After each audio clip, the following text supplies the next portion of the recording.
5 years to 7 years. Is this legitimate? Is this a distraction? What is the real story? What are the pros and cons of considering the criticism over the lifespan of government projects that last only 5 years?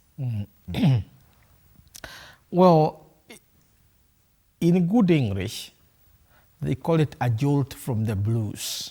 Okay. It is something you never expected, something you've never heard of, something which doesn't make any sense to anyone. If you're a constitutional lawyer or a constitutional historian, then you know this is hogwash, and therefore you don't even need to think about it. Okay. But I wouldn't call it throwing spanners into the works. It is part of the larger game, because you want to bring as much controversy in politics so that you kind of belie what is happening in the real economic world. And there is something they call in America wagging the dog. You know, normally the dog wags its tail to make a message or to convey a message. So naturally, the tail was created to be wagged by the dog. But what happens when the tail begins to wag the dog? It is the one turning the dog.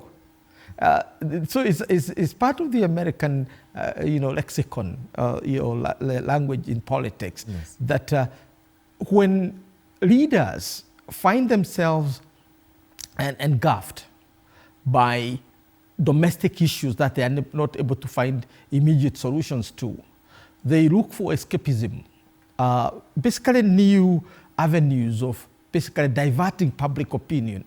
And one of them is, of course, to wage war against some neighbors. And because wars evoke patriotism or some sense of nationalism, then in that wave of nationalism, they forget the original problems that they had.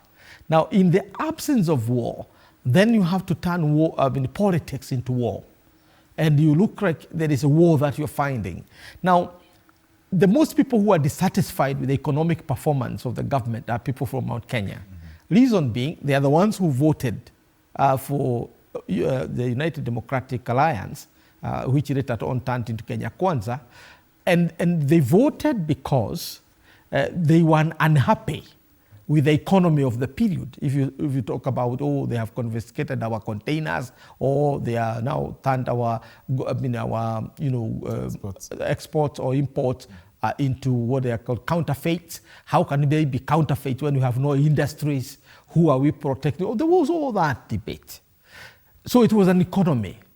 And that's why when Ruto's campaign was economy stupid, it made sense. Don't tell us about constitutional moments. It is about the economy. So it made sense. So now they're saying it is about the economy, but they want to move it from the economy into impeaching Gachagua, then changing the electoral laws to give William Ruto another 7 years and a parliamentarian 7 years. They know it will not make sense. It has to go through a referendum, because you are tinkering with the main issues that cannot be changed without the referendum. The electoral law, the executive, if you're changing it. It's not by surprise or by mistake that Honorable Musalia Mudavadi is not called Prime Minister, when in essence he is, I think, the third Prime Minister in the Republic of Kenya, after Jomo Kenyatta and Raila Odinga. He's now effectively the Prime Minister of the land. But why are we not calling him Prime Minister? Because the Constitution does not have that. And if you have to call him Prime Minister, then you have to change the Constitution. If you change the Constitution, then you have to seek the mandate of the owner of this land, who is the electorate. And therefore, bringing in these issues of 7 years is part of the continuation of that political masquerading, that political, confusing the situation so that people move from the economy to the politics. Okay. Because the economy is not doing well. And I said, the new, what you can call Wataru for William Ruto will be the economy. It is not Kalonzo, it is not Maina Jenga, it is not Uhuru Kenyatta, it's not all these figures who are in the public, it's not Martha Karua, it's not all those. No, Ruto's greatest nemesis is the economy.